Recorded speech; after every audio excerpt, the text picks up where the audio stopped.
In between, once upon a time, and happily ever after, we've a tale to tell. Set the scene with some song and rhyme, and we will enjoy the laughter if the tale's told well. In between, once upon a time, and happily ever after, there's a story due. So I tell it to you. So we'll tell it to you.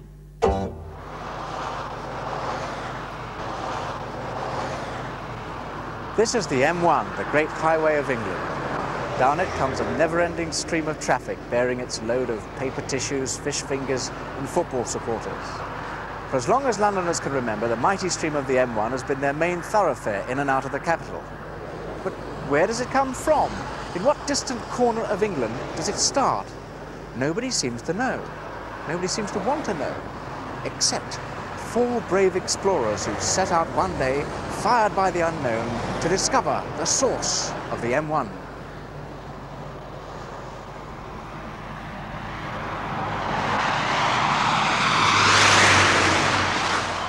The leader of the expedition was Captain Simple.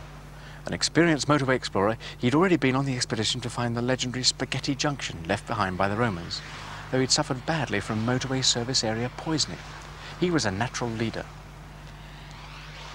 The navigator of the group was Hawkeye Bosanquet. He was the only one who had his own pair of binoculars, though he would lend them to the others for 5p a go. He was a natural navigator. The third member of the group was known simply as Rodney. His job with the expedition was to write a best-selling book about the journey. He was a natural writer. And perhaps the most important member of all was the man who looked after the supplies, the doctor. He was called the doctor partly because there was a bottle of aspirins in the trolley, and partly because he hated being called the porter. He was, however, a natural porter. After several hours spent waiting for a kindly traveller to stop and help them, Captain Simple came to a decision. No use! I'm afraid we're going to have to walk. Walk, sir. Walk. Walk? Walk? Not far. Just a couple of 100 miles. Right. Follow me in single file. Let's go.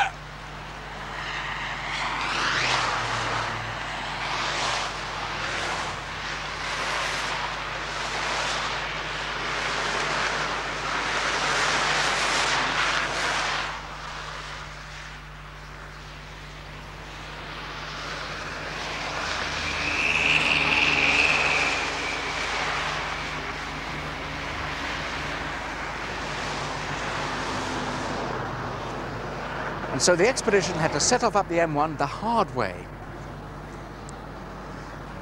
over land.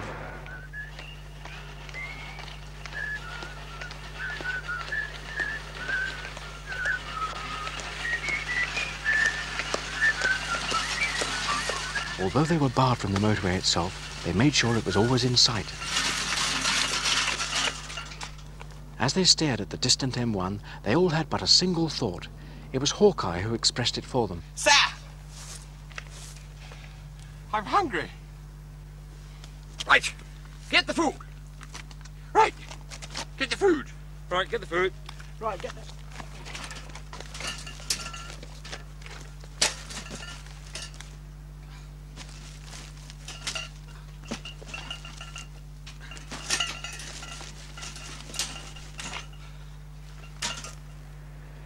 So Captain Simple faced his first leadership crisis. By midday on the first day of the expedition, they had already run out of food. Give me the map. Ah, yeah. As I thought. We're quite near the spot where we can get native food from the inhabitants of the motorway. Follow me.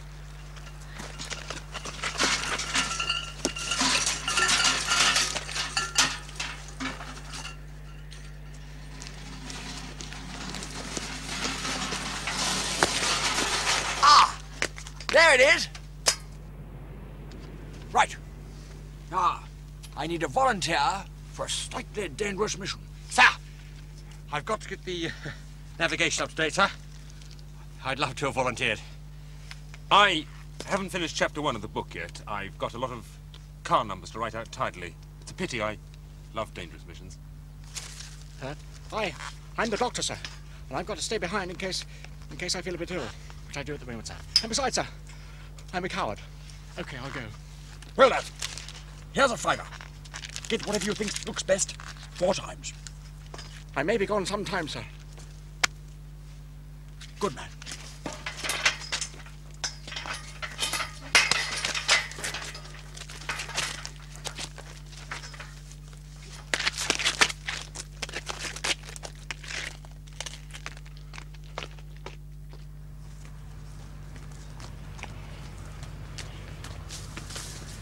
Here we are, sir. Four dishes of the local speciality.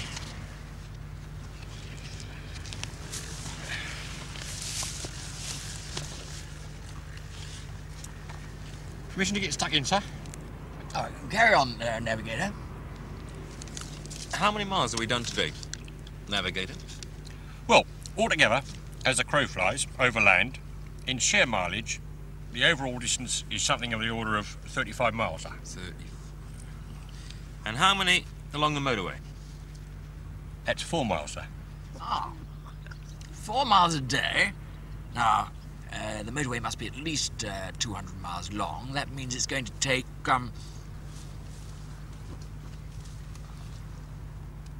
It's going to take... Oh, yes. 2 months. But I've only got a week's holiday, sir. Well, I don't wish to complain, sir, but it's going to take a bit of time to get used to this motorway food, sir. Now, look here. There's no point in going on an expedition unless you're prepared to live rough. You men were chosen because you were prepared to face anything. You're rough, tough, and rugged. Anyone for pudding? Oh. Right, that's it then. Onward!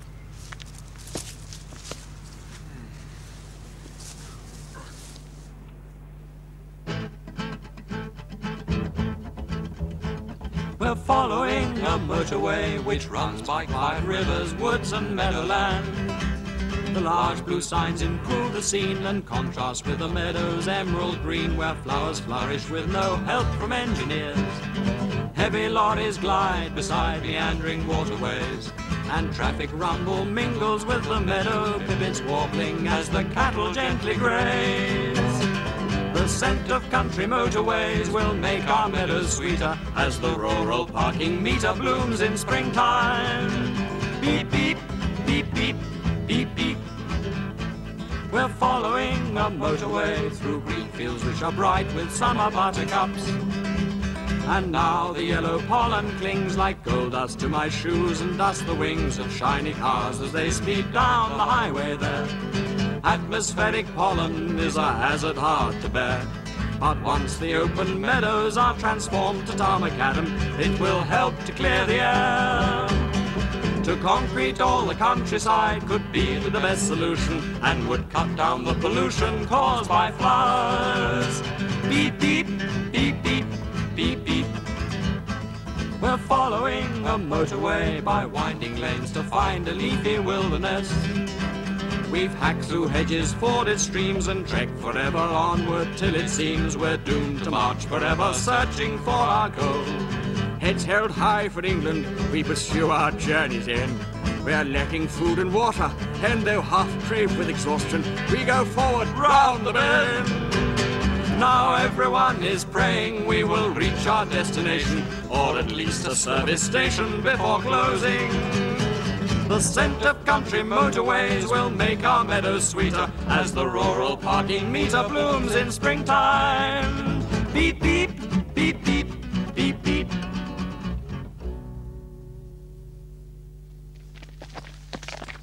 Well, this looks like a good spot for the night. The night, sir? It's only tea time. Tea time. Well, I don't think we ought to push ourselves too hard on the first day. It seems a pretty quiet spot on the map. No roads or towns or anything. Just wish I knew what this funny black line was that goes somewhere near here. What's that noise?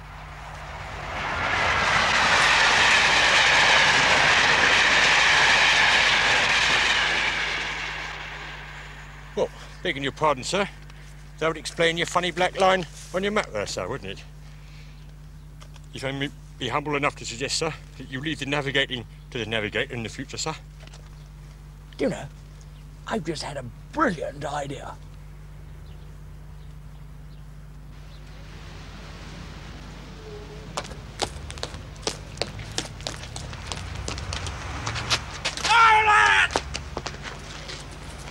Here we are.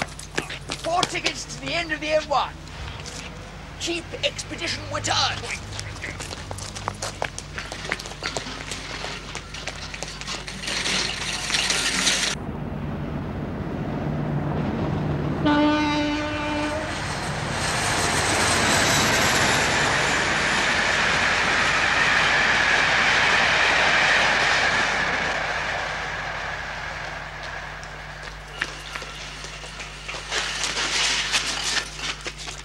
Look, man. Permission to speak, sir. Carry on, navigator. Hip, hip. Hooray!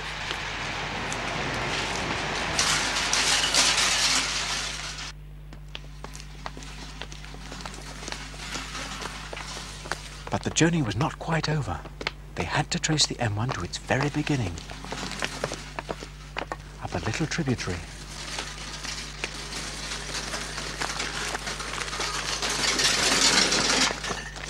Gentlemen, we're about to witness the source of the M1. Just around this bend, if I'm not mistaken, we will find the actual source of the M1. That tiny trickle, which 200 miles from here becomes a waging torrent of cars, known as The M1, sir. the M1. We set out to reach this point many days ago.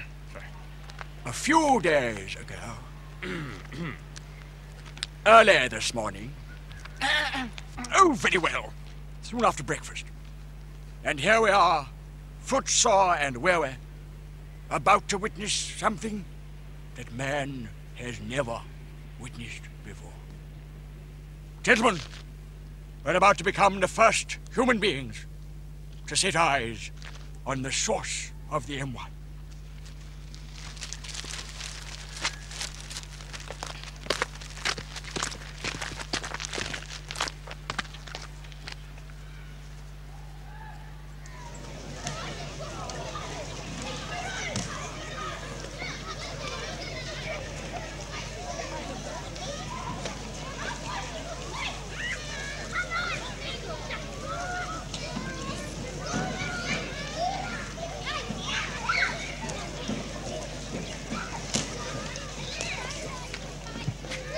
Four Wasbury Whipples, please. And so ended the expedition to find the source of the M1. In some ways, it was a disappointment. They were not the first to get there, and when they did arrive, the ice creams are very expensive. But scientifically speaking, the expedition was a complete success, and they learned 3 things which you should know if you ever have to make a motorway expedition.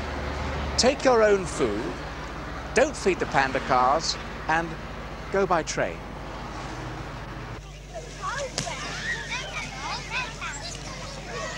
Ba ba ba ba ba ba ba ba ba ba ba.